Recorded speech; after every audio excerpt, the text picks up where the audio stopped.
Have you ever heard the most terrifying primate sound? That doesn't even sound real? You might think monkeys just chatter, but some primates make sounds that can freeze you instantly. Take the howler monkey. Its roar is so loud it can be heard from 3 miles away in the jungle. Or the tarsier. It communicates using ultrasonic sounds, meaning you never even hear it, but it might be calling right next to you.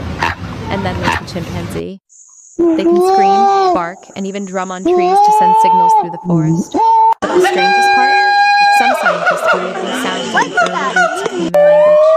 So next time you hear something in the wild, are you sure it's not watching you too?